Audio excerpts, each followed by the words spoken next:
अस्सलाम वालेकुम students, I hope कि आप सभी खैरियत से होंगे, जहां होंगे खुश होंगे। आज की वीडियो के साथ मैं हूं आपका होस्ट कासिम और आप देख रहे हैं ऑल काइंड ट्यूटोरियल। आज की वीडियो में हम जानेंगे कि फिजिक्स का चैप्टर नंबर 1 और उसकी जो मोस्ट इंपॉर्टेंट एमसीक्यूज हैं जिसको तैयार करके आप बोर्ड में जितनी भी मरूजी आती हैं उनको आसानी से हल कर सकते हैं। ये 100% गैस पेपर है और गैस पेपर जो भी होता है अच्छे उस्ताद माहिरीन उस्तादों की तरफ से दिया गया एक सिलेबस होता है जिसको स्टूडेंट तैयार करके आराम से अच्छे नंबर हासिल कर सकते हैं। वीडियो को स्टार्ट करने से पहले मेरी एक रिक्वेस्ट है, अगर वीडियो अच्छी लगे तो लाइक कर दीजिए, अगर चैनल पर नहीं है तो सब्सक्राइब कर दीजिए। तो चलिए स्टार्ट करते हैं। वो कौन से ऐसी एमसीक्यूज हैं जिनको तैयार करके आप अच्छे नंबर हासिल कर सकते हैं। आज हम शुरू करने वाले हैं फिजिक्स और चैप्टर नंबर 1 है जिसका नाम है इलेक्ट्रोस्टैटिक।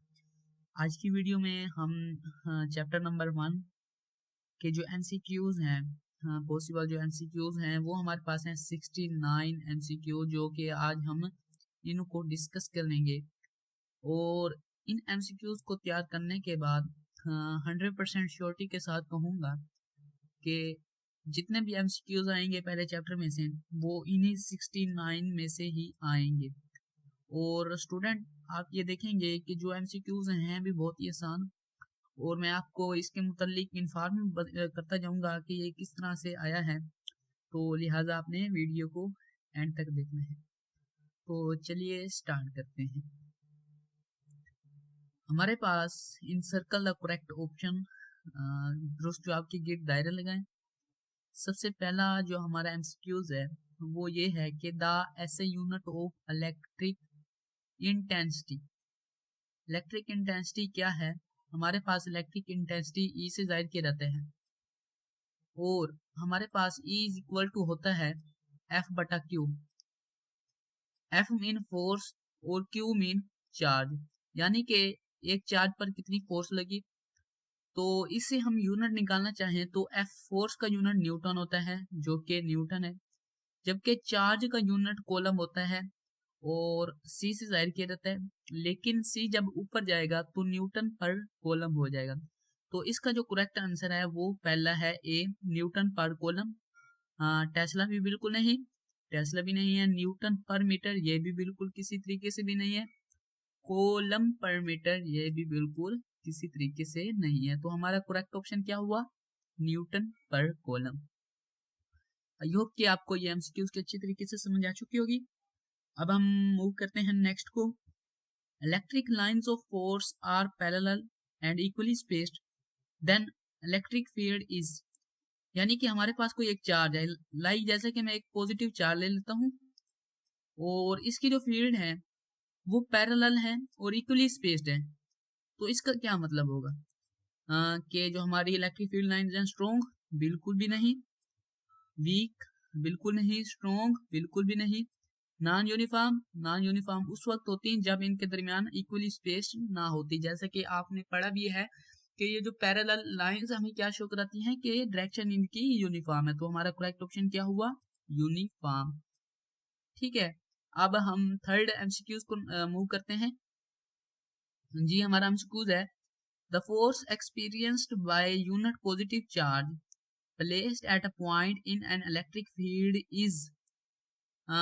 इस एमसीक्यूज को ये देखने कि वो कह रहा है कि हमारे पास एक पॉजिटिव चार्ज है और प्लेस्ड एक पड़ा है एट अ पॉइंट, कोई भी पॉइंट हो सकता है यार, इन एन इलेक्ट्रिक फील्ड।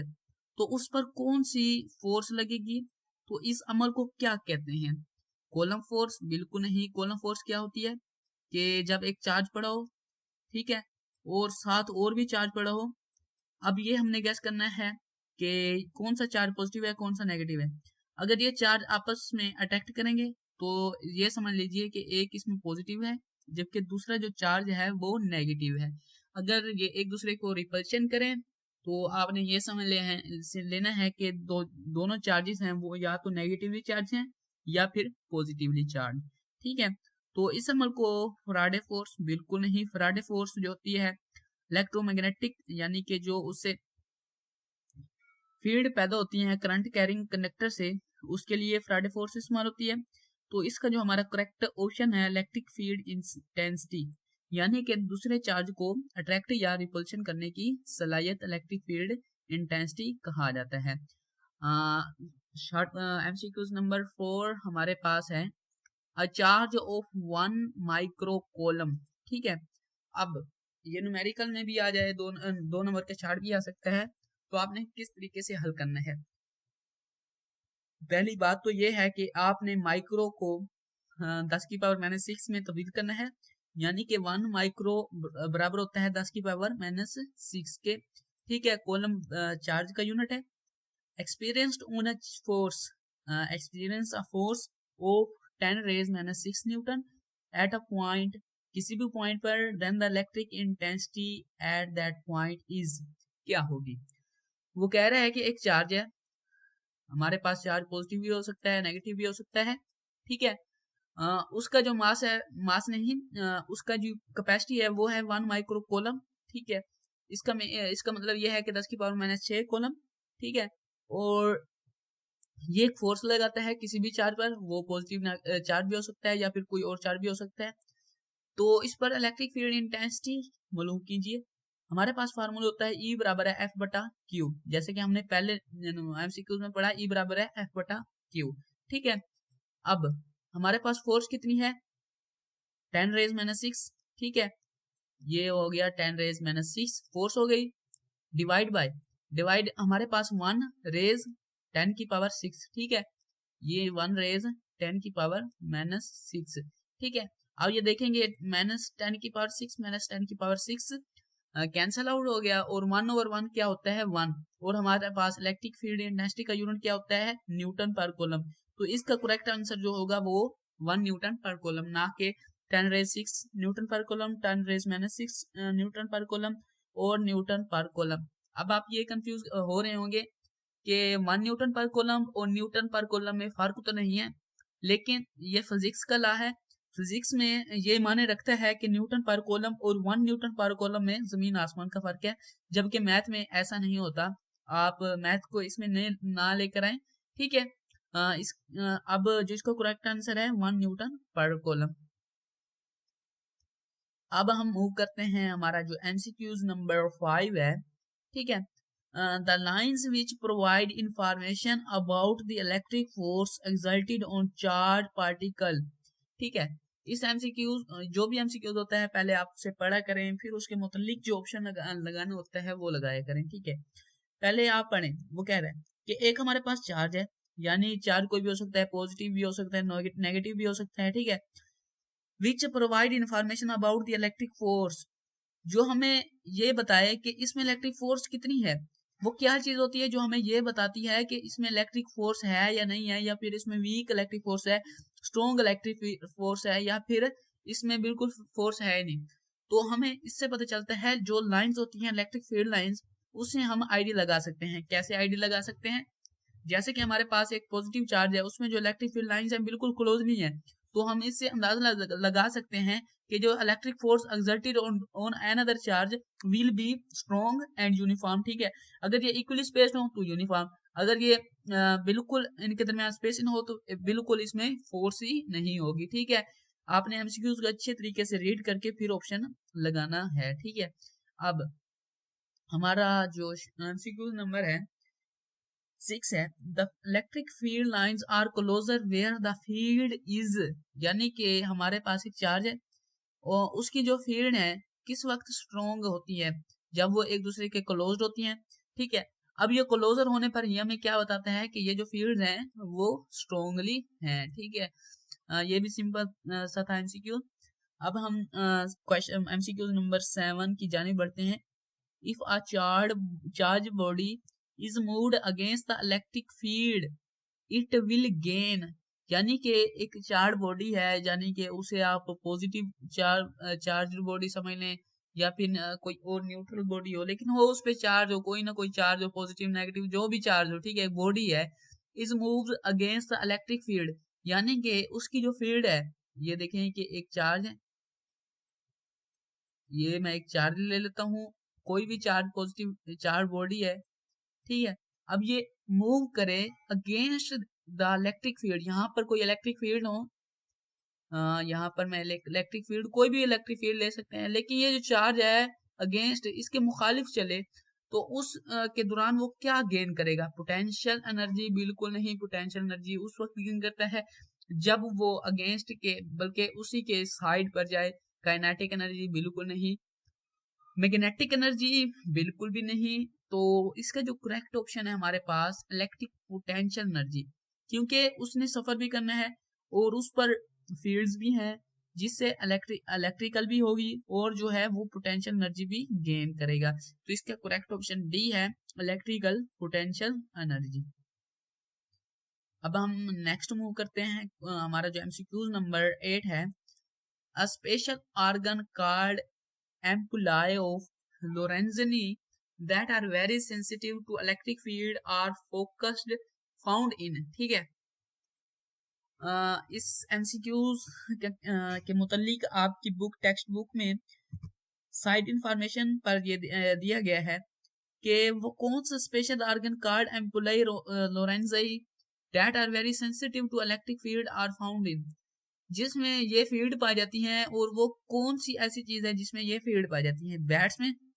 बिल्कुल भी नहीं। कैट्स में? बिल्कुल भी नहीं। डॉग में? बिल्कुल भी नहीं। शार्क में? Yes, this is the correct answer. ठीक है, अब आप ये सोच रहे होंगे कि शार्क में किस तरह इलेक्ट्रिकल इतनी एनर्जी है जो कि किसी भी शिकारी को देखकर खुद को टर्न ऑन कर लेती है, कि वो अपने अंदर एक बिजली सी पैदा कर लेती है जब भी कोई शिकारी या फिर कोई और जानलेवा इसके लिए जो खतरा होता है तो उसको जब वो टच करता है तो उसे एक शार्क लगता है। ठीक है, इसलिए इसका नाम शार्क रखा गया है।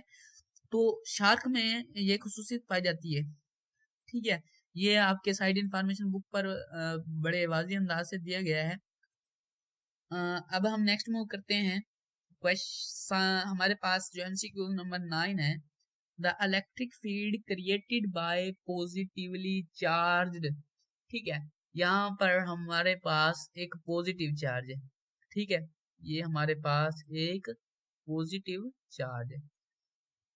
अब वो कह रहा है कि जो हमारी फील्ड होंगी, फील्ड आपने देखा ये इस तरीके से फील्ड होती है, लेकिन ये डायरेक्शन किसको शो होता है?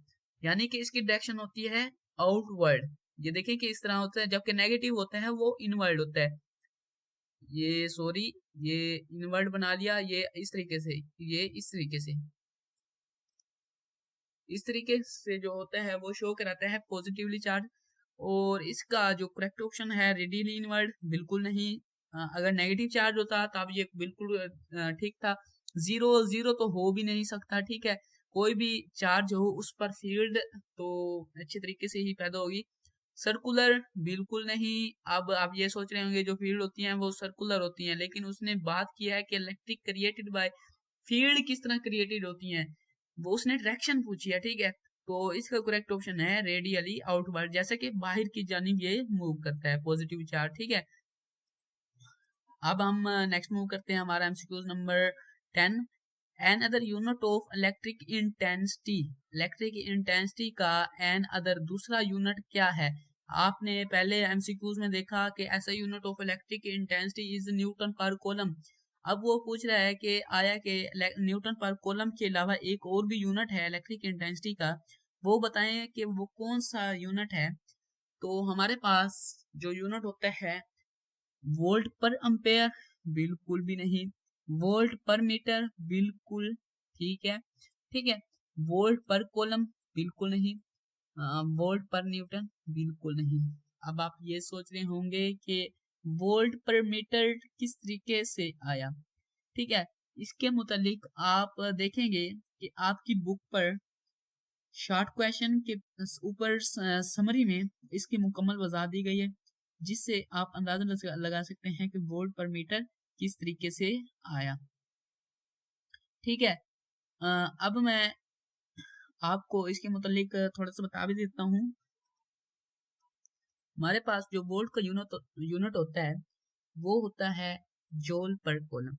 ये देखें कि जो हमारा वोल्ट पर मीटर से न्यूटन पर कूलम का सफर मैं बताने जा रहा हूँ कि जूल पर कूलम। ठीक है, और जबकि मीटर भी साथ ही रहेगा, ठीक है।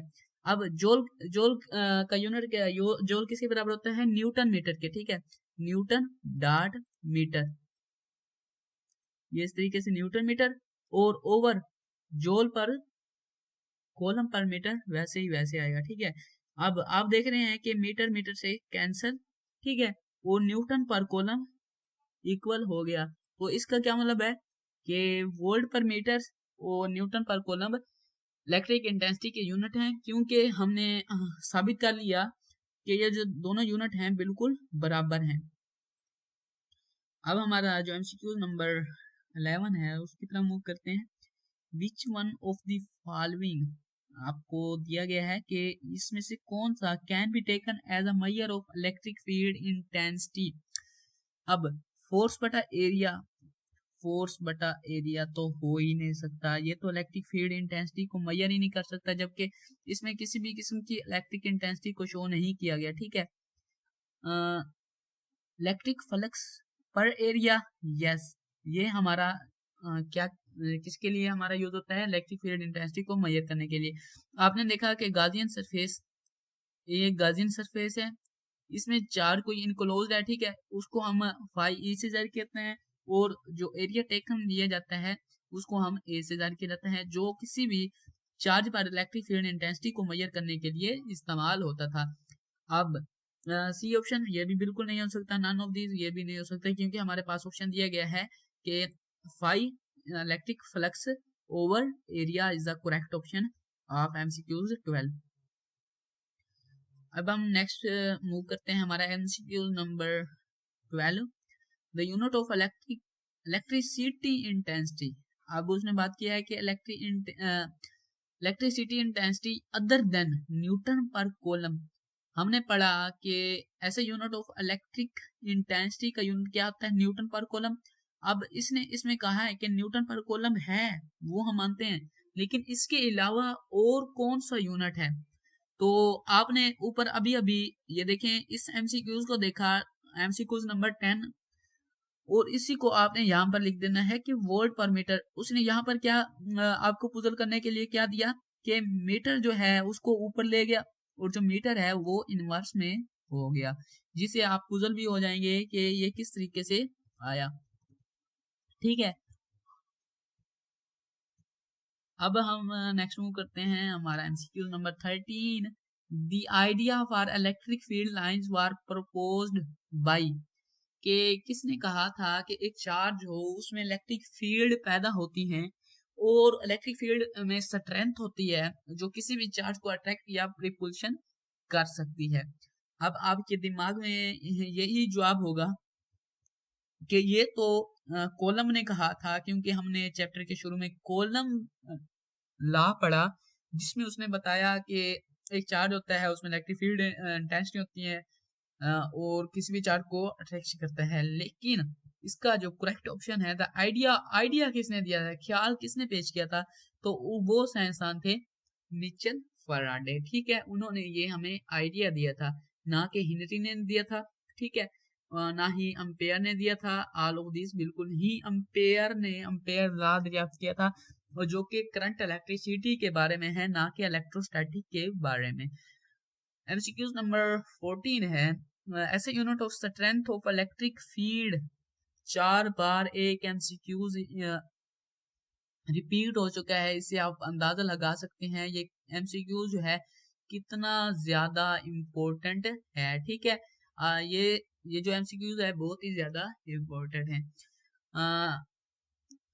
हमारा जो एमसीक्यू नंबर 15 है, closeness of the electric field lines in the measure of, यानी कि एक चार्ज है, ठीक है, ये एक चार्ज है, इसमें क्लोजनेस, फील्ड में जो क्लोजनेस होती है किस चीज का पता देती है। जैसे कि मैंने ऊपर एक मरूजी भी पढ़ी थी जिसमें आपको बताया कि जब फील्ड लाइन जो स्ट्रॉन्ग होगी तो हमें ये क्या बताएगा, ये हमें बताएगा सरसेंशन ऑफ फील्ड, बिल्कुल नहीं, ठीक है, स्ट्रेंथ ऑफ फील्ड, बिल्कुल नहीं, बोथ ऑफ दीज, बिल्कुल नहीं, नन ऑफ दीज, बिल्कुल नहीं। तो ये हमें बताता है कि ये स्ट्रेंथ कितनी है, कितने इस चार्ज में कितनी स्ट्रेंथ है, इस तरीके से हम इसे अंदाजा लगा सकते हैं। एमसीक्यू नंबर 16 है, the direction of field lines around an isolated negative charge is, जैसे कि मैंने पहले बताया कि पॉजिटिव चार्ज में क्या होता है कि जो डायरेक्शन होती है किसी भी पॉजिटिव चार्ज की वो रेडियली आउटवर्ड होती है, लेकिन ये नेगेटिव चार्ज की बात की है तो ये उसके मुखालिफ होगी, यानी कि रेडियली इनवर्ड होगी, जबकि पॉजिटिव चार्ज था वो रेडियली आउटवर्ड था। एमसीक्यू नंबर 17 है, न्यूटन पर कूलम इज द ऐसे यूनिट ऑफ किसका है, फोर्स का है, चार्ज का है, करंट का है, इलेक्ट्रिक इंटेंसिटी का है। ये एमसीक्यू तकरीबन 6 बार रिपीट हो चुका है, तो इसका करेक्ट ऑप्शन जो है इलेक्ट्रिक इंटेंसिटी का। ठीक है, the maximum value of flux in obtained if angle between E and A is 0 degree, यानी कि हमने देखा कि हमारे पास जो फ्लक्स होता है फाई ई बराबर होता है ई डॉट ए, electric field strength dot area, ये हमने गाउसीज लॉ में पढ़ा। ठीक है, अब ई डॉट को खत्म करेंगे कोस थीटा आएगा, और कोस 0 जो होता है वो मैक्सिमम वैल्यू को शो कराता है, जिससे हम ये अंदाजा लगा सकते हैं कि जब हमारा जो फ्लक्स के दरमियान इलेक्ट्रिक इंटेंसिटी और एरिया के दरमियान अगर एंगल 0 डिग्री होगा तो हमारे जो वैल्यू ऑफ फ्लक्स होगी वो मैक्सिमम होंगी। अब हमारा जो एमसीक्यू नंबर 19 है, ऐसा यूनिट ऑफ इलेक्ट्रिक फ्लक्स अब बात की है, ना कि इलेक्ट्रिक इंटेंसिटी की। ठीक है, तो उसके लिए हमारा जो इसका करेक्ट ऑप्शन आएगा ना तो न्यूटन पर कूलम आएगा, न्यूटन मीटर स्क्वायर पर कूलम। अब ये किस तरीके से आया मैं आपको बताता हूँ कि हमारे पास क्या होता है, फ्लक्स इलेक्ट्रिक फ्लक्स की बात की है ई, ठीक है, जैसे कि मैंने ऊपर लिखा है फाई ई बराबर है ई डॉट ए, ई का यूनिट क्या है न्यूटन पर कॉलम, और एरिया का क्या यूनिट है मीटर स्क्वायर, तो उसको कॉम्बिनेशन करके ये जो हमारा इसका यूनिट बन जाएगा न्यूटन मीटर स्क्वायर पर कॉलम। ठीक है, इससे आपने अंदाजा लगा दिया कि हमने किस तरह यूनिट निकाला। फिर दोबारा आपको बता देता हूँ, हमारे पास फार्मूला है flux, electric flux is equal to E dot A, E से मीन इलेक्ट्रिक इंटेंसिटी, जैसे कि हमने ऊपर पढ़ लिया है कि इलेक्ट्रिक इंटेंसिटी का यूनिट न्यूटन पर कूलम है, एक मरतबा नहीं पढ़ा 6 मरतबा पढ़ा है। ठीक है, और डॉट एरिया, एरिया का क्या यूनिट होता है मीटर स्क्वायर, तो इसे हमने अरेंज करके लिखा न्यूटन मीटर स्क्वायर पर कूलम। ठीक है, अब हमारा एमसीक्यू नंबर 20 है, unit of electric intensity of electric field, यानी कि एक इलेक्ट्रिक फील्ड हो, यानी कि मैं आपको बताता हूँ अभी ये इस तरीके से, ये हमारे पास एक इलेक्ट्रिक फील्ड है, ये आप कोई भी चार्ज ले लें यार, इस तरीके से हमारी जो फील्ड है इसका यूनिट क्या होगा, फील्ड का यूनिट, ना कि उसने पॉजिटिव इलेक्ट्रिक इंटेंसिटी का पूछा बल्कि उसने इलेक्ट्रिक फील्ड का यूनिट पूछा। जूल पर कूलम बिल्कुल नहीं, जूल पर volt, yes this is the correct, joule पर मीटर क्यूब बिल्कुल नहीं, जूल पर करंट क्यूब बिल्कुल भी नहीं, तो इसका करेक्ट ऑप्शन है जूल पर वोल्ट। ठीक है, अब हमारा जो एमसीक्यूज है 20 number 1, when an area is held perpendicular to the field lines then the magnitude of electric flux। ठीक है, अब उसने एरिया की बात की है, अब जो यहाँ पर हम थीटा पुट करेंगे वो होगा 0 डिग्री। अब आप ये सोच रहे होंगे परपेंडिकुलर का मतलब जो है वो 90 डिग्री होता है, जबकि आप जो एंगल पुट कर रहे हैं वो 0 डिग्री है, वो इसलिए कि उसने एरिया की बात की है। अगर वो चार्ज या फिर कोई भी पार्टिकल जो कि परपेंडिकुलर खुद होता तो हम 90 डिग्री पुट करते, जिससे जो स्टूडेंट होते हैं वो पुजल हो जाते हैं कि आया के ऊपर तो उसने बात की है परपेंडिकुलर की, जबकि उसने जो एंगल पुट किया है वो 0 डिग्री पुट किया, सॉरी। इसी के मुतालिक ही क्वेश्चन नंबर 1 भी है कि जिसमें परपेंडिकुलर कहते हैं, एरिया परपेंडिकुलर कहते हैं, और जो एंगल पुट करते हैं वो 0 डिग्री होता है। ठीक है, अब ई डॉट है ई ए कोस थीटा, ठीक है, ई ए कोस थीटा, अब कोस 0 1, ठीक है, तो हमारा जो आंसर आएगा वो मैक्सिमम आएगा। हमारा जो एमसीक्यू नंबर 22 है, electric flux through a closed surface that does not depend upon its shape, बिल्कुल भी नहीं, मीडियम या मीडियम पर डिपेंड करता है इलेक्ट्रिक फ्लक्स। ठीक है, थ्रू अ क्लोज्ड सरफेस, यानी हमारे पास एक सरफेस हो, ये इस तरीके से क्लोज्ड सरफेस है, इसके मीडियम यानी इसमें सरफेस किस चीज की बनी हुई है, मेटल की है, गोल्ड की है, इस पर जो हमारा मैग्नेटिक फ्लक्स है बिल्कुल डिपेंड करता है। चार्ज पर डिपेंड हो सकता है लेकिन बहुत कम, यहाँ पर आप पॉजिटिव चार्ज ले लें, नेगेटिव चार्ज ले लें, लेकिन हमने मालूम जो करना है electric intensity, charge positive charge की भी मालूम कर सकते हैं, नेगेटिव चार्ज की इतना ज्यादा डिपेंड नहीं करता, नन बिल्कुल भी नहीं। तो हमारा आंसर है मीडियम, ठीक है, मीडियम पर डिपेंड करता है। अच्छा जी, हमारा जो एमसीक्यू नंबर 23 है, फॉर कंप्यूटेशन किसको मालूम करने के लिए, ऑफ इलेक्ट्रिक फ्लक्स, ठीक है, इलेक्ट्रिक फ्लक्स को मालूम करने के लिए the surface area should be आपने गॉसेस लॉ पढ़ा, उसमें देखा कि जब हम इलेक्ट्रिक फ्लक्स मालूम करते हैं तो जो एरिया होता है वो पैरेलल होता है, कर्व्ड होता है, फ्लैट होता है, ऑल ऑफ दीज होता है, ठीक है। आपने देखा कि जो एरिया होता है वो बिल्कुल फ्लैट हमवार होता है, ठीक है, ना कि कर्व्ड होता है। कर्व्ड जो एरिया हो वो उससे तो हम इलेक्ट्रिक फ्लक्स मालूम ही नहीं कर सकते, पैरेलल वो भी नहीं। आपने देखा कि electric intensity due to a infinite sheet, positive sheet होती है, तो उसमें देखा कि जो शीट है वो बिल्कुल पैरेलल है, ना कि इस तरह टेढ़ी मेढ़ी है, बल्कि वो एक पैरेलल है। पैरेलल होगी तब ही हम इलेक्ट्रिक फ्लक्स मालूम कर सकेंगे, जिससे हमें इलेक्ट्रिक जो फ्लक्स है वो मालूम करने में बिल्कुल आसानी होगी, ठीक है। अब हम नेक्स्ट मूव करते हैं, हमारा जो एमसीक्यूज नंबर 24 है, total flux through a closed surface depend upon shape of the surface, charge in closed only, charge and medium, ठीक है। जैसे कि मैंने ऊपर भी कहा कि चार्ज डिपेंड हो सकता है लेकिन मीडियम ज्यादा डिपेंड करता है, लेकिन 24 एमसीक्यूज में उसने दोनों ऑप्शन दे दिए, तो जो हमारा करेक्ट आंसर होगा चार्ज पर भी डिपेंड कर सकता है, मीडियम पर ज्यादा डिपेंड करता है, ठीक है। मीडियम ओनली बिल्कुल नहीं, मीडियम मीडियम पर डिपेंड करता है लेकिन चार्ज पर भी, जबकि उसने ऑप्शन दे दिया तो हमें इसी को टिक करने का हक बनता है। हमारा जो एमसीक्यू नंबर 25 है, the unit of electric charge, कितना आसान यार, चार्ज का यूनिट क्या है, वोल्ट है, बिल्कुल नहीं, हेनरी हेनरी है, कोलम, कोलम चार्ज का यूनिट है। जैसे कि हमने न्यूटन पर कोलम पढ़ा, न्यूटन किसका यूनिट है, फोर्स का, ठीक है, और जो कोलम है वो चार्ज का, ठीक है। तो इसका the unit of electric charge क्या है, कोलम।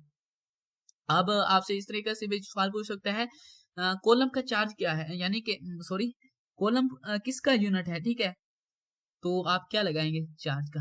हाँ, 26 पर मूव करते हैं, ये थोड़ा एक एमसीक्यू यानी कि एक हमारे पास न्यूमेरिकल टाइप है, इसे फिर दोबारा देख लेंगे, ठीक है ये भी तो आसान, पार्टिकल हैविंग 2 इलेक्ट्रॉन, ठीक है, चार्ज, इस पर चार्ज है 2 electron, fall through a potential difference का जो पोटेंशियल डिफरेंस है वो एनर्जी रिक्वायर्ड बाय इट, ई बराबर है वी ई, ठीक है, ई बराबर है हमारे पास होता है इस तरीके से 2 मल्टीप्लाई 5 कर देंगे तो हमारा जो जवाब होगा वो 10 इलेक्ट्रॉन वोल्ट आ जाएगा, ठीक है। एनर्जी इक्वायर्ड बाय इट हमने मालूम करना है, आपने भी मालूम कर लेना, ठीक है। 27 है, absolute potential difference due to point charge of one coulomb, ठीक है, at a distance of 1 metre is given by absolute potential difference, absolute की बात की है तो आपने देखा कि हमारे पास जो कांस्टेंट होता है के की वैल्यू क्या होती है, 9 ज़रब 10 की पावर 9, ठीक है, लेकिन अब उसने पोटेंशियल डिफरेंस की बात की है, वैल्यू वही है, ठीक है। फार्मूला कौन सा लगाना है, ये इस तरीके से फार्मूला हमारे जो लगेगा एफ बराबर है के Q1 Q2 बटा आर स्क्वायर, जबकि हमारे पास जो Q1 भी 1 मीटर है, Q2 भी 1 मीटर है, डिस्टेंस भी 1 मीटर है, तो सभी एक एक से मल्टीप्लाई होंगे, जो हमारी वैल्यू बचेगी वो के की बचेगी 9.10 की पावर 9, ठीक है। अब हमने मालूम क्या करना है, पोटेंशियल डिफरेंस, पोटेंशियल डिफरेंस का जो यूनिट होता है वो वोल्ट है, वोल्ट होता है, ठीक है। अब हमारे जो एमसीक्यूज नंबर 28 है, two equal and opposite point charges separated by 2 metre distance, the electric potential at the midway between them is, वो कह रहे हैं कि दो equal and positive point charges, यानी कि ये देखें दो इक्वल चार्ज है, दो इक्वल चार्ज हम पहले दो इक्वल ले लेते हैं, बाद में पॉजिटिव लेंगे, इनको सेपरेट किया है 2 मीटर से, ठीक है, ये 2 मीटर इनके दरमियान डिस्टेंस है। अब आप देखेंगे कि ना इनके दरमियान अट्रैक्शन की फोर्स हो भी नहीं सकती, तो इनके दरमियान जो फोर्स होगी वो दोनों के दरमियान रिपल्शन की फोर्स होगी।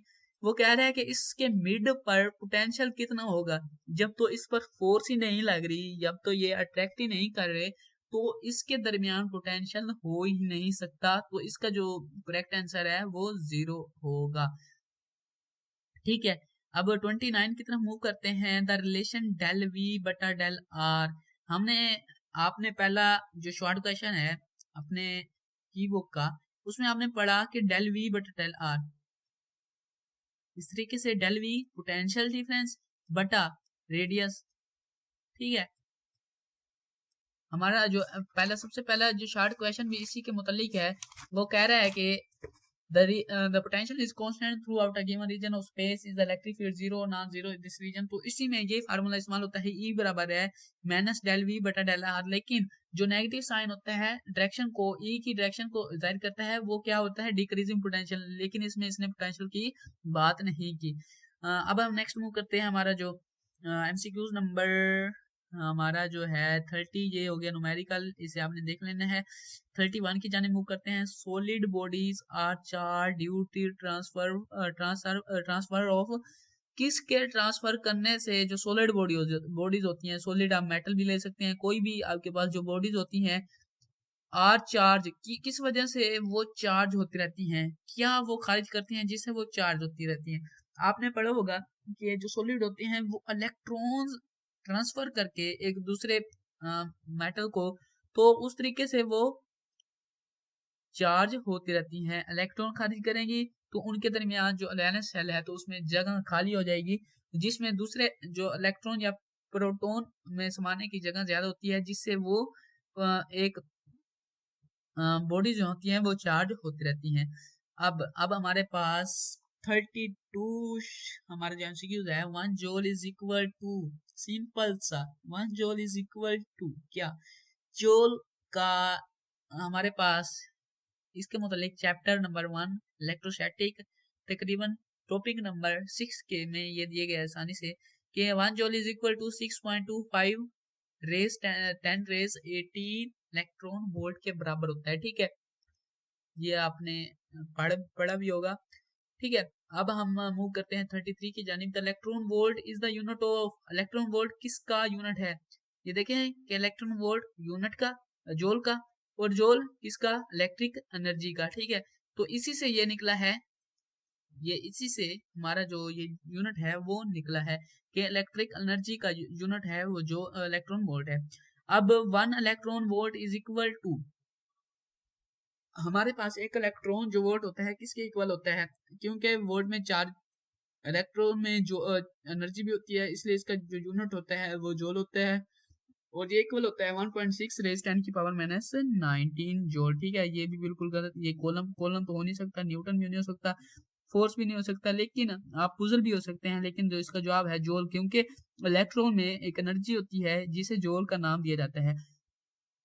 Faraday is defined as, farad coulomb पर वोल्ट से, एम्पेयर पर वोल्ट से नहीं, जूल पर कॉलम से नहीं, कॉलम पर जूल से नहीं, कॉलम यानी कि चार्ज बटा वोल्ट, उसमें जितनी पोटेंशियल है उसी के जरिए फराडे फोर्स जो हमारी जाहिर की जाती है।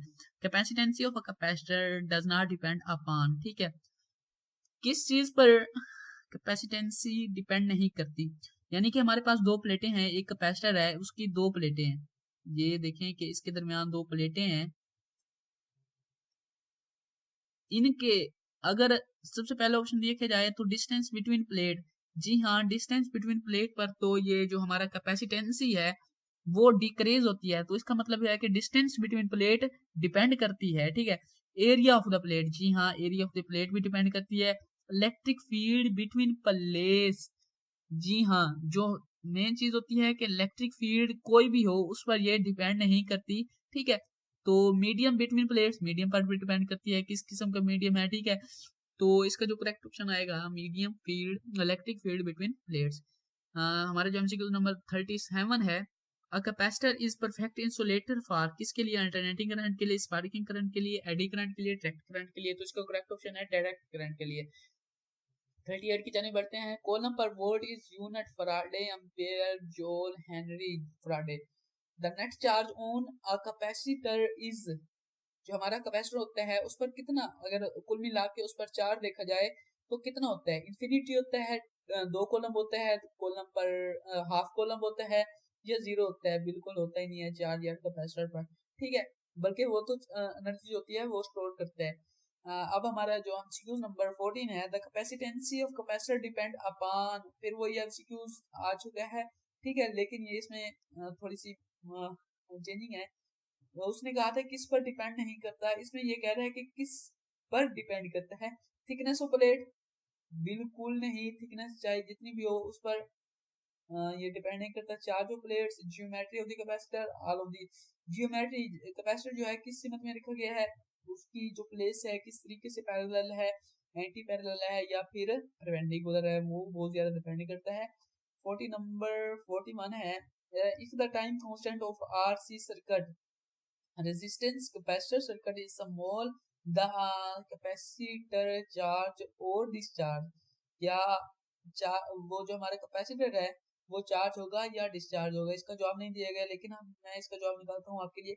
If the time constant of RC circuit, RC जो सर्किट है उसका जो टाइम कांस्टेंट है सर्किट इज स्मॉल, वो बहुत ही कम है, द कैपेसिटर चार्ज और डिस्चार्ज, यानी कि टाइम बहुत कम है, तो इसका क्या मतलब है कि वो चार्ज होगा या नहीं, वो स्लोली होगा, रैपिडली होगा, मॉडरेटली होगा, नन ऑफ दीज। तो इसका जो जवाब है बिल्कुल स्लोली होगा, क्योंकि टाइम इज कांस्टेंट है, बिल्कुल एक आराम से रफ्तार में जा रहा है, ठीक है।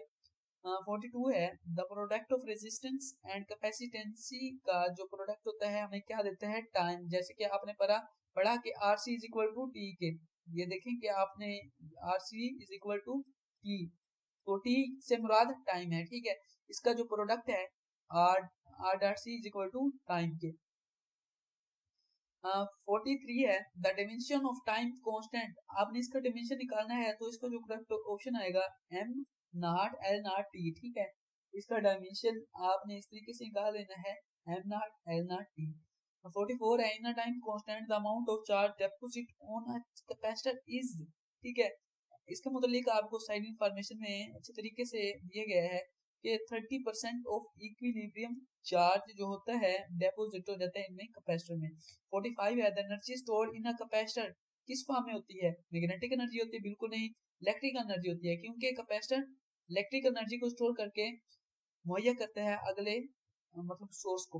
ग्रेविटेशनल एनर्जी, मैकेनिकल एनर्जी हाथ की एनर्जी बिल्कुल नहीं, इसमें होती जो होती है इसमें इलेक्ट्रिकल एनर्जी होती है। अब electric energy density is, energy density किसी को इक्वल होती है एनर्जी पर वॉल्यूम, एनर्जी पर टाइम, एनर्जी पर मास, एनर्जी पर एरिया, तो इसका करेक्ट ऑप्शन है एनर्जी पर वॉल्यूम। अच्छा, will capacitor store more energy with dielectric other than air, आपने देखा कि एयर जो है इसकी जो परमेबिलिटी है वो बहुत ही कम है, ठीक है, तो इसलिए अगर आप चार्ज मतलब कि आपके पास कैपेसिटर है उसमें आपने उस एयर को मीडियम के तौर पर रखा, तो उसमें जो स्टोर करने की एनर्जी होगी बहुत ही कम होगी, लेकिन आप उससे अच्छा कोई एक डाइइलेक्ट्रिक ले लें जिसमें एनर्जी स्टोर करने की सलाहियत ज्यादा हो, तो इस तरीके से आप कैपेसिटर में ज्यादा से ज्यादा एनर्जी स्टोर कर सकते हैं। तो इसका जवाब है yes, it is possible then air, अगर एयर की निस्बत कोई और डाइइलेक्ट्रिक यूज किया जाए तो हम अपनी कैपेसिटर की कैपेसिटेंसी आराम से बढ़ा सकते हैं। 48 है, the expression for energy stored in a capacitor, ठीक है, आपने पढ़ा कि 1/2 CV स्क्वायर, सी से मुराद कैपेसिटेंसी, वी वोल्ट कितने उसका स्क्वायर होता है, दुगना होता है, ठीक है, लेकिन मुकम्मल का जो होता है वो हाफ होता है। In RC circuit the correct relation for the time constant, जैसे कि ऊपर वाली मरूज में मैंने आपको बताया कि R C is equal to T, तो इसका करेक्ट ऑप्शन होगा R C is equal to T, ना कि C V equal C T is equal to R, बिल्कुल नहीं। 50 है हमारा option number, the charging time of capacity depend upon, किस पर, यानी कि आपके पास कैपेसिटर है उसको चार्ज करने में किस चीज पर डिपेंड करता है, रेजिस्टेंस पर कॉलम, कैपेसिटेंसी पर रेजिस्टेंस, आर सी, यानी कि रेजिस्टेंस कैपेसिटेंसी पर डिपेंड करता है कि वो कितनी देर में वो चार्ज हो जाए। हमारा जो एमसीक्यूज है 50 number 1 ohm multiplied by 1 farad is equal to, कितना आसान सा, ओम किसका यूनिट है, रेजिस्टेंस का, रेजिस्टेंस कितनी दी है 1, अच्छा जी, कैपेसिटेंसी का यूनिट क्या है फराडे, ठीक है, ये फराडे सी से सी सॉरी इज इक्वल टू किसके होगा, टाइम सेकंड के टी के। अब हमारे पास जो ओहम है वो कितना है, 1 डार्ट। फराडे कितने हैं, 1 इज इक्वल टू टाइम का यूनिट क्या होता है, सेकंड। 1 ज़रबे 1 सेकंड, ठीक है। तो इसका करेक्ट रिलेशन जो है 1 सेकंड होगा। If potential difference across the two plates of parallel plate capacitor is doubled then the energy stored it will be 2 time. जैसे कि हमने ऊपर पढ़ा कि ये देखें, ये वाला एमसीक्यू कि उसका जो पोटेंशियल डिफरेंस होता है वो स्क्वायर हो जाता है। तो 2 मल्टीप्लाई बाई 2 4। अगर यहाँ पर उसने 4 दिया होता तो ये 16 टाइम इंक्रीज हो जाना था। अगर उसने 5 दिया होता तो 25 टाइम इंक्रीज हो जाना था। हमारा जो एमसीक्यू नंबर 53 है, when some dielectric is inserted between the plate of a capacitor then capacitance, यानी कि उसने डाइलेक्ट्रिक की बात की है। सम डाइलेक्ट्रिक, कुछ एयर की जो हमारे पास जो कैपेसिटेंसी होती है बहुत कम होती है। उसने कहा कि कोई और डाइलेक्ट्रिक अगर हम इंसर्ट कर दें तो हम इसे इंक्रीज कर सकते हैं, जैसे कि हमने ऊपर मरूजी में भी पढ़ा था, ठीक है। तो हम इसे इंक्रीज कर सकते हैं, जैसे कि ये वाली with capacity store more energy with dielectric more than air, ठीक है। एयर के अलावा अगर हम कोई और डाइलेक्ट्रिक यूज करें तो you can easily increase the capacitance of a capacitor. 54 number पर जो हमारा एमसीक्यूज है, which material should be inserted between the plate of a capacitor in order to increase in capacitance. Copper तो उसकी जो कैपेसिटेंसी की सलाहियत होती है बहुत कम होती है। Tin, Mika, iron. मिका आपने देखा कि बहुत ही मजबूत एक शीट होती है मेटल की, जो कि बहुत ही मजबूत होती है। आपने चैप्टर नंबर 22 में तकरीबन 22 में पढ़ा होगा कि जो गैमा पार्टिकल होता है वो मीका से टकराने के बाद वापस आ जाता है। जो कि अल्फा और बीटा पार्टिकल होते हैं वो तो वैसे ही इसके मुंह पार नहीं कर सकते मीका पार्टिकल को, क्योंकि ये बहुत ही मजबूत धात होती है। तो मीका मजबूत धात है, तो इसको जब हम कैपेसिटर की प्लेट के दरमियान रखेंगे तो उससे कैपेसिटेंसी होगी वो इंक्रीज हो जाएगी। If the separation between the plate of a capacitor is doubled, यानी कि एक प्लेट है, 2 प्लेटें हैं सॉरी, एक पॉजिटिव चार्ज है नेगेटिव चार्ज, इन दरमियान अगर फासला इतना था तो हम इसको इंक्रीज कर दें, ज्यादा कर दें, तो इनमें कैपेसिटेंसी होगी वो साफ जरिए कम ही हो जाएगी, ठीक है। क्योंकि ये दूर दूर फासले पड़े हैं, तो इसका जो करेक्ट आंसर है वो हाफ हो जाएंगी।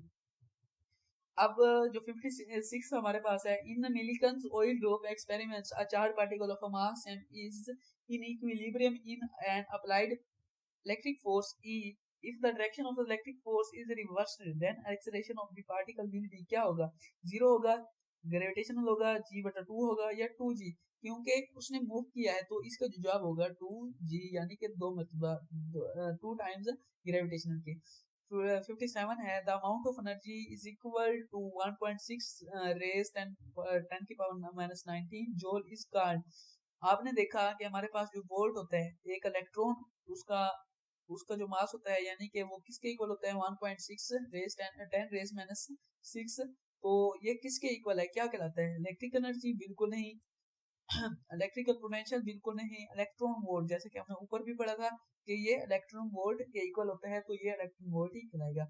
58 है, Gauss's law can only be apply to.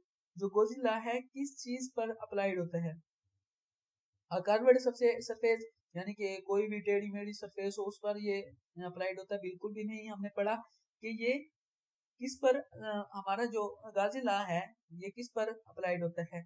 अब ये इसका जो करेक्ट आंसर है क्लोज्ड सरफेस। आपको दूसरा ऑप्शन दिया गया है फ्लैट सरफेस, यानी कि मैंने पीछे आपको मरूजी में कहा था कि एक फ्लैट सरफेस हो, ठीक है, तो उस पर जो गाजी लॉ है अप्लाई हो सकता है, लेकिन जो शीट होती है वो भी तो क्लोज होती है। तो अगर आपको ये दोनों इकट्ठा दिया जाता, ए और बी दिया जाता, तो आपने ए और बी लगाना था। लेकिन इसमें जो सबसे ज्यादा डिपेंड करती है वो क्लोज सरफेस। अगर आपकी सरफेस जो भी किसी भी किस्म की सरफेस जो है वो क्लोज नहीं होगी तो गाजी लॉ बिल्कुल भी नहीं काम करेगा, वो उस पर लगेगा नहीं, ठीक है। अब intensity of field inside a hello charge sphere will be. एक हालो स्फीयर है उस पर चार्ज है, तो देखें आपने देखा कि इसमें किसी भी किस्म का चार्ज नहीं होता, जो चार्ज होता है वो आउटसाइड द हालो सरफेस होता है, तो हम ये कह सकते हैं कि इस पर जो चार्ज होता है Q वो 0 होता है। ठीक है, तो चार्ज फेयर विल बी 0। 16 है इक्वेशन 5 बराबर है इलेक्ट्रिक, इसे अब इलेक्ट्रिक फ्लक्स भी कह सकते हैं। E dot is applicated to the surface, अब सरफेस की बात की है, उसने पहले क्या बात की थी, Gauss law can only be apply to, उसने सरफेस की नहीं बात की। ये देखें, ये फ्लैट सरफेस, ये देखें क्लोज सरफेस। अब इसने इसमें किसका ऑप्शन नहीं दिया, अगर इसमें क्लोज्ड सरफेस का ऑप्शन देता तो हम ये कह सकते थे कि ये क्लोज सरफेस पर मुनसर करती है, लेकिन उसने सिर्फ इसमें फ्लैट का दिया है। ठीक है, ये इस तरीके से फ्लैट का ऑप्शन दिया है, तो इसका जो करेक्ट ऑप्शन होगा वो फ्लैट सरफेस पर ही डिपेंड करती है गोजिला की एप्लीकेशन। अब हम नेक्स्ट मूव करते हैं। 61 है the charge on electron was measured by, किसने, मिलिकन इन, कब उसने ये दरियाफ्त किया था कि चार्ज ऑन इलेक्ट्रॉन, इलेक्ट्रॉन पर भी नेगेटिव चार्ज होता है, 1900 में, 1909 में, जी हाँ 1909 में उन्होंने दरियाफ्त किया था मिलिकन ने कि जो चार्ज इलेक्ट्रॉन होता है, पहले पहले ये ख्याल किया जाता था कि इलेक्ट्रॉन पर किसी भी किस्म का चार्ज नहीं होता, न्यूट्रल होता है, लेकिन मिलिकन ने ओयल ड्रॉप के जरिए प्रूव किया था कि जो हमारा इलेक्ट्रॉन होता है उस पर नेगेटिव चार्ज होता है, वो उन्होंने 1909 में दरियाफ्त किया था।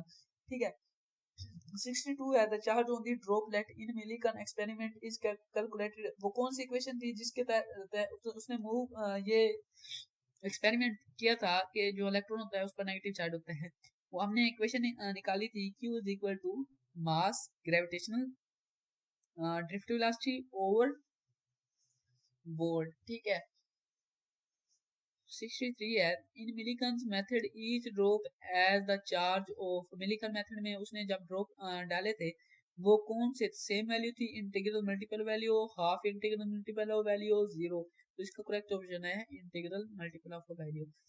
64 है if electric and gravitation force on an electron placed in an uniform electric field balance each other then the electric field intensity E की बात की है। ठीक है, E हमारे पास क्या होता है, फोर्स बटा E बराबर है फोर्स बटा कोलम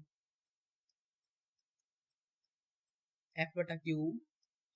ठीक है, अब F कौन सी लग रही है, मास भी है उसका, और लग जो रही है वो ग्रेविटेशनल फोर्स लग रही है। ठीक है, तो इसका जो रिलेशन होगा एफ ई बराबर है एम जी ओवर कोलम का कोलम भी रहेगा, क्योंकि चार्ज है, चार्ज का यूनिट कोलम होता है। 65 है the force independent of a medium is, जो फोर्स होती है किस पर इंडिपेंडेंट करती है, इलेक्ट्रिक फोर्स तो डिपेंड करती है, लेकिन जो ग्रेविटेशनल फोर्स है वो इंडिपेंडेंट होती है, फ्रिक्शन भी होती है, कोलम फोर्स भी होती है। ठीक है, 66 है the force which varies inversely with the square of the distance। ठीक है, इलेक्ट्रिक फोर्स बिल्कुल ठीक, ग्रेविटेशनल फोर्स बिल्कुल ठीक, मैग्नेटिक फोर्स पर जो वैल्यूज होती है स्क्वायर ऑफ द डिस्टेंस बिल्कुल नहीं होती। हमारे पास जो इलेक्ट्रिक फोर्स होती है F बराबर है के क्यू नॉट, नहीं, के Q1 Q2 बटा आर स्क्वायर, आर का square inversely square of the, inversely भी होता है लेकिन स्क्वायर भी होता है, square of the distance, R mean distance. अब ग्रेविटेशनल फोर्स की बात की जाए तो हमारे पास ग्रेविटेशनल फोर्स होती है G M1 MO2 बटा आर स्क्वायर, इसमें भी इनवर्सली जो होता है आर स्क्वायर का, आर का स्क्वायर होता है। हमारे पास 67 है the electric field intensity between two oppositely charge parallel plates is. ठीक है, यहाँ पर इसका ऑप्शन ही दिया, वो कह रहा है कि the electric field intensity between two oppositely charge, हमारे पास एक दो प्लेटें हैं, एक ये प्लेट है और ये प्लेट है, ये इस तरीके से एक दो प्लेटें हैं, एक पॉजिटिव ले लें, एक नेगेटिव ले लें। अब आपने ये देखना है कि ये पैरेलल है, जिस तरह मैंने पैरेलल मैं इस तरीके से रख लेता हूँ, आप इस तरीके से रख लें, या इस तरीके से जो है पैरेलल है, वो एक पॉजिटिव ले लें एक नेगेटिव ले लें। ठीक है, अब इन पर जो हमारी इलेक्ट्रिक फील्ड इंटेंसिटी क्या होगी, तो इसका करेक्ट ऑप्शन ये आएगा 2 पाई ओवर एप्सिलॉन नॉट। 68 है the magnitude of electric intensity between near and the infinite speed of the charge क्या होता है।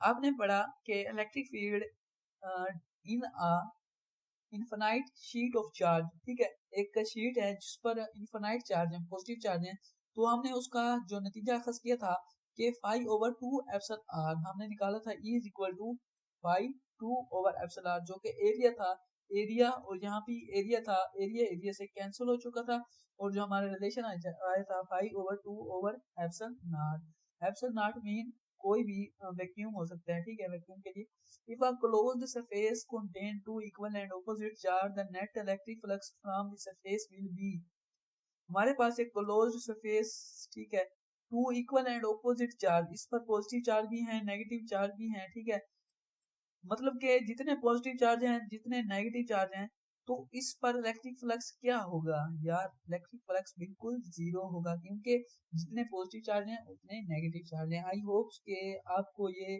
तकरीबन 50 मिनट की वीडियो बहुत अच्छी लगी होगी, आपने इसमें बहुत कुछ सीखा कि क्या क्या चीजें जो आपने पढ़नी है और इनको रिवाइज करना है, जिसके जरिए आप बोर्ड में अच्छे नंबर हासिल कर सकें।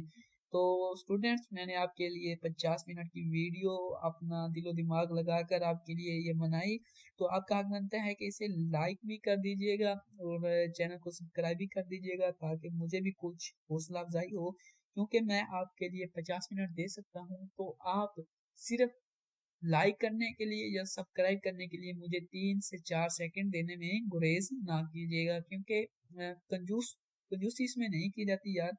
सब्सक्राइब करने से ना आपके पैसे लगते हैं, और ना ही लाइक करने से आपके पैसों में कुछ कमी आती है, या फिर मोबाइल को धक्का लग जाता है, ठीक है, इससे हमारी हौसला अफजाई होती है, जो हम मेहनत करते हैं उसका हमें कुछ सिला मिल जाता है, ठीक है। आई होप्स के आप लाइक भी कर दीजिएगा और सब्सक्राइब भी कर दीजिएगा फॉर मोर वीडियोस, किसके मुतालिक, एजुकेशन के मुतालिक, प्रोग्रामिंग के मुतालिक, कोडिंग के मुतालिक, तो हमारे चैनल को सब्सक्राइब कर दीजिए। थैंक्स, मिलेंगे नेक्स्ट वीडियो में, तब तक के लिए मुझे दीजिए इजाज़त।